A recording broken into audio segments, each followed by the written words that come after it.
ติมังให้สุขขังลืงใสคือแก้วห้องงามดังทองใสเหลื่อมอ่อนมานำเหลื่อมให้ฟูงข้าจงอยู่ดีบารมีความเก่าตาต่อเท่าพระนิรพานสุประสานเปรมปรีเป็นสิริมังคลาทวนทั่วทุกกรรม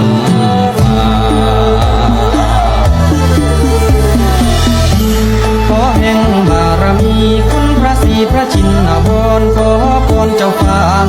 เล่งลาธรณีให้อยู่ดีมีชัยเหตุอันใด